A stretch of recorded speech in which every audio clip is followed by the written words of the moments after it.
It's a personal fan favorite of mine. Hello. Hello, how are we doing? Good. How are you? I am doing great. I just went to the rec, if you can't tell by the fact that Oh, my cheeks are so red. The rec, everyone out there, if you haven't seen Cal Poly's rec, definitely check it out. It's pretty great. But, would you like to introduce yourself? yes, of course. So, hello, everyone. My name is John Schroebel. I'm a fourth-year aerospace engineering major, and I'm minoring in French.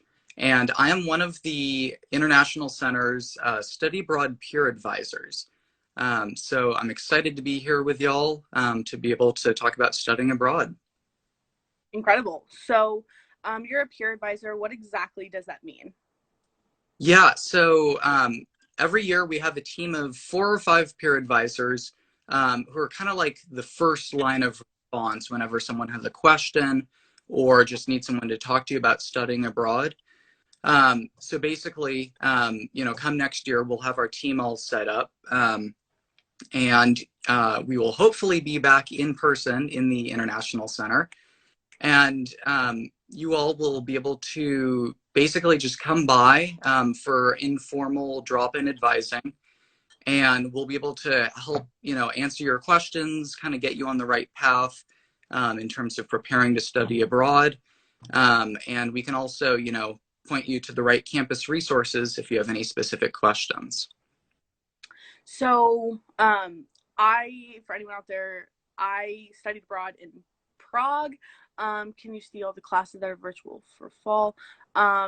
We can answer that there at the end, but we are going to talk a little bit more about study abroad. I studied abroad in Prague. Actually, winter, it was supposed to be winter semester, even though we're at quarter school, from January of 2020. So if you get what I'm saying. But from my experience, I know that there's kind of two ways to study abroad, whether it be through a major program or through a more general education type thing. Could you talk to that a little bit?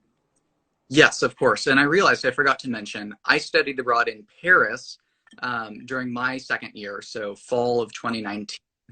Incredible. How was that? Abroad experience.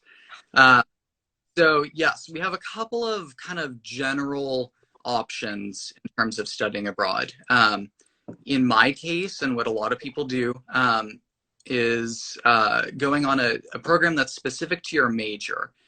So I did an engineering specific program, and I know we offer programs for all sorts of different majors. I mean, we have wine and viticulture programs, and we have psychology and health specific programs. So we have almost a program for any major. And so for a lot of people, that works really well. You can hopefully take a couple of classes for your major, and that'll keep you on track. And then the other main program type would be kind of more of a GE general program. And so while most of our programs do offer some sort of GE courses, and again, for example, when I was in Paris, I took 2 Area C GE courses. But some of our programs exclusively offer GE courses. And so if you're in a major that has a little bit more flexibility in your flow chart, or maybe you're a little bit ahead, these sorts of programs can really offer more opportunities for you to go to some unique places just because you aren't quite as tied to your major courses. Right. And that was like my situation. Was I'm business, and although I took up a minor, which took up a little bit of my free time, I had some room to kind of like wiggle around, and I was able to kind of just like take Czech film and art history of the Czech Republic. So pretty cool stuff like that. But I did see someone ask about financial aid. So about how much it costs to study abroad. Yeah, so in terms of finances, there's honestly a really wide range in terms of program costs. And it depends on how long you're going to be abroad. I mean, a quarter or a semester program is going to be less expensive than a year-long program. It depends on where you go abroad, simply because cost of living is different in different countries. Yeah. Uh, Europe is going to be, on the more expensive end, and South America and Southeast Asia are going to be on the more affordable end. And then also our different, we have various program options. And so some of our programs are offered directly by Cal Poly, taught by Cal Poly professors, whereas some of our programs are through third-party partner providers. Um, and so these different program types are going to have different costs associated with them just because they offer different amenities, and different options. Um, so, just as a general ballpark, I would say for a semester program, you should budget somewhere between, I would say, eight and $15,000. Yes. But again, we have less expensive programs than that, and we have programs that are far more expensive. And it really comes down to you and what you're looking for in your study abroad program, and what works best for your situation. Yeah. Honestly, I'm in state and I'm not going to count the travel and all that stuff, but the amount to go on my program to Prague was roughly about the same as my tuition at Cal Poly. Yeah, and that's a really So, good point. We're not getting too deep into finances in this conversation, but we have some great resources on the Study Abroad website. And what you'll find is certain program types like uh, CSU international programs, those can be really affordable, especially for in-state students. right. So, do we have any opportunities for students who may want to just study in a different place in the US? Yes. And, this is a really important question right now with COVID going on. A lot of people aren't quite ready to go abroad at this point, but they still want that, study abroad type experience. And so we offer this program type called the National Student Exchange. And the way that works is you can study at a huge number of universities, all across the United States, Canada, and US territories as well, such as Guam and Puerto Rico. And so for some of our students, that's a really great option. You get to study away from Cal Poly for a semester, kind of get that study abroad like experience. But you don't have to go abroad, and it can be more affordable than studying abroad as well. I've heard there's this one in Hawaii where you do it like you can do it over the summer, but they like surf and marine science and all this stuff, and it sounds actually incredible. Yeah, Um, that's an amazing opportunity. so, what are the most common countries would you say for students to study abroad to? I would say overall Europe is going to be the most popular. I think a lot of people kind of have a stereotypical like European study abroad experience in mind.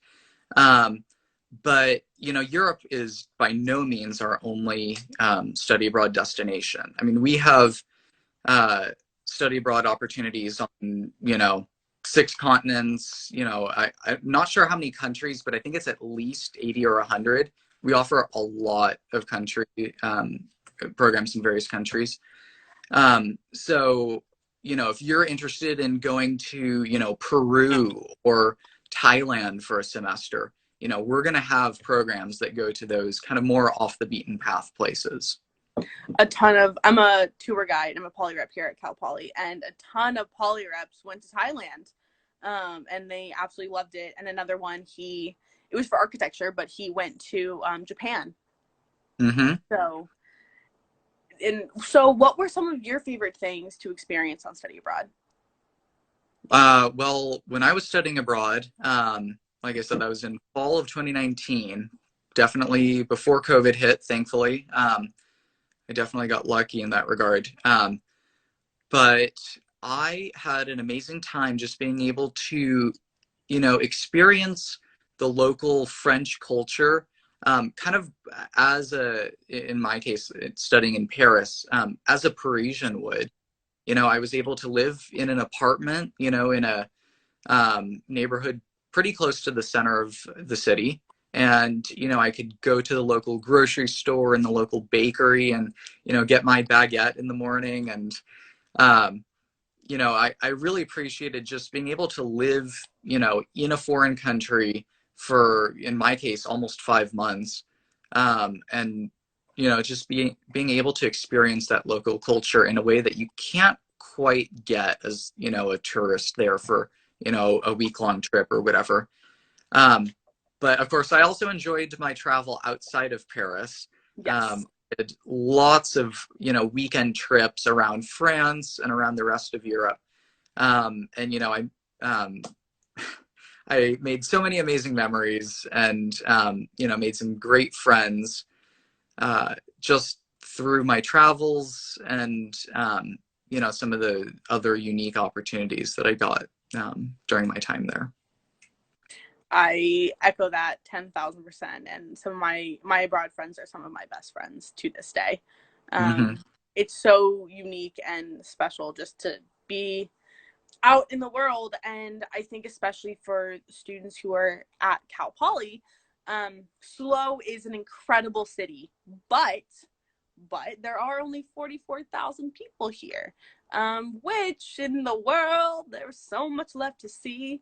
Um, so that's what I just think that people should get out into the world and see what there is to offer. How do you agree? I absolutely agree. Studying abroad, it's one of those unique experiences that can really kind of change your perspective on the world. I found in myself and just through talking with other people who studied abroad, um, going abroad lets you, it helps you become a better world citizen. You're exposed to new cultures, new ideas, um, just completely different ways of life than, what we're used to in SLO and, in the United States as a whole.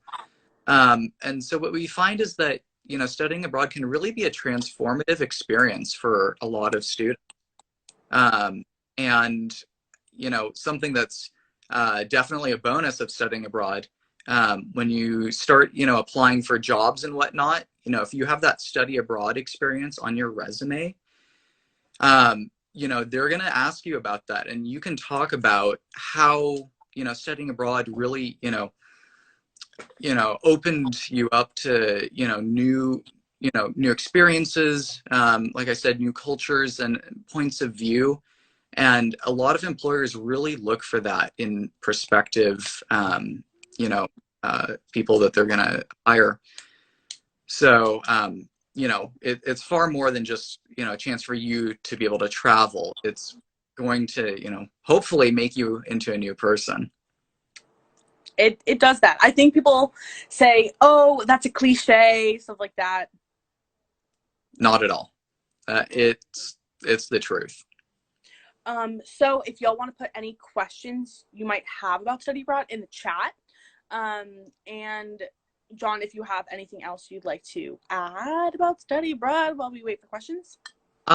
Yeah, so just a couple points. As you're starting to do your, preliminary research into studying abroad, make sure you, come to the International Center and talk with one of the, peer advisors like myself. We'll help you get you pointed in the right direction. There's some advising modules that have recently been moved online. I'm not sure if we'll be going back to in-person presentations for those, but some what we call our 101 advising module. It has a lot of really important information. It's a great resource to help you, start thinking through different programs and what's going to work best for you. And so, just overall, very important that you come and talk to an advisor early in the process, and we'll, make sure that you're on the right track. Absolutely. I see there's a question. How far in advance do you need to plan? Yeah, so we recommend that most people start planning their study abroad experience 9 to 12 months in advance.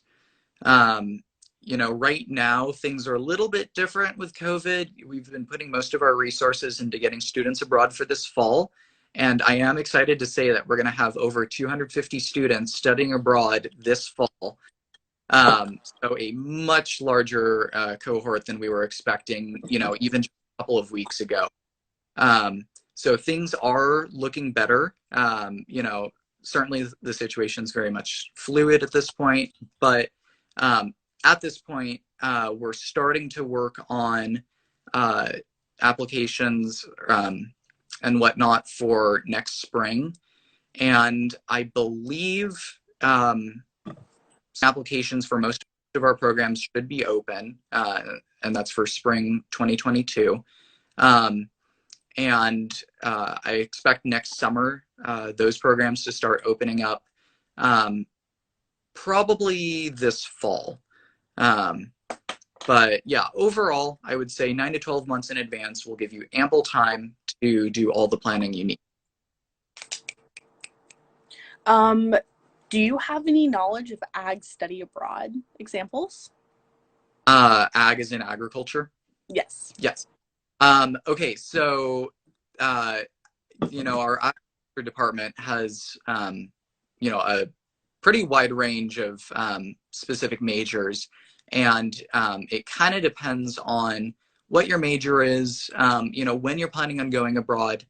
Off the top of my head, the only, ag related study abroad program that comes to mind is, well, I guess there's two. There's a couple of wine and vit programs that go to Europe and Australia.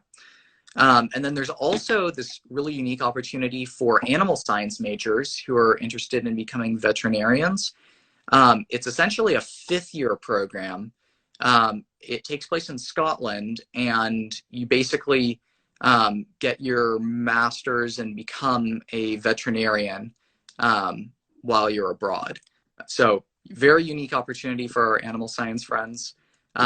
But overall, I would say if you're looking for a major specific program, definitely go on our website, abroad.calpoly.edu. And you can kind of filter programs by area of study, by term, by length. So that's a really great way to start kind of looking through what programs we offer and see which ones will work well for you. About how many students did you normally have on study abroad pre-COVID? Great question. Typically, we send about 900 students abroad in the fall. So this year, obviously, with 250, it's a much smaller year. But we were luckily able to send abroad most of the students who had applied. Only a very small group, unfortunately, was not able to go abroad this fall. So, mostly the fact that, we only sent 200, or we're going to send 250 students abroad, that just stems from fewer people applying this year. And that's just because people are whether or not study abroad would actually Right. But in the future, very much looking forward to, hopefully some sense of normality with study abroad programs. Absolutely. So will everyone accepted or confirmed in a specific program be from Cal Poly? So that's a really good question, actually. And it depends on the program type. So if you're doing a Cal Poly global program, which are our homegrown programs, Cal Poly professors teaching Cal Poly classes, you will be with Cal Poly students. But for all of our other program types, and that includes CSU international programs, partner programs, national student exchange, as well as several others, those are all going to be open to students other than those just from Cal Poly. The CSU international programs, for example, those are going to be students from all of the CSU campuses. And our partner programs, those will include people from all over the country. I was the only kid from Cal Poly on my study abroad, actually. Yeah, so luckily my program, I shouldn't say luckily, but it just so happened that my program included a very large group of people from Cal Poly. I think we had about 40 Cal Poly students out of a group of 90. So we made up a very large percentage. Um, Wow. like our exchange programs, for example, for those, we'll typically send, between 3 and 5 students to a given university each term. Um, so those are going to be much smaller, although will possibly be with Cal Poly students. And some of our partner programs, like you said, you might be the only one. So it really depends. Um, if y'all have any other questions, please put them in the chat. But John, do you have any last thoughts, comments, concerns for people? Um, I mean, I'm just a huge proponent of study abroad. I mean, that's why I'm a peer advisor. I want to help people go abroad as much as I can. And so I think, if you're the least bit interested in studying abroad, start planning early, figure out what programs are going to work for you, and, try to make it happen. And, we have campus resources ranging from, obviously the International Center, but also, your major and department advisors. We have, the financial aid office, as well as, numerous other departments and advising centers. And we're all here to help you. And we want you to be able to make the most of your time at Cal Poly. And so hopefully, we can help you all study abroad. I cannot echo that enough. Honestly, studying abroad was life changing. And if you get the opportunity, you definitely should. Well, I don't see any more questions in the chat. So I think that's all from us today. Thank you so much for being on. Yep. And everyone, we will be back next Monday for our next Mustang Monday. So be safe, be well, and we'll talk to you next week. All right. Thanks so Thank much, you. everyone. Bye.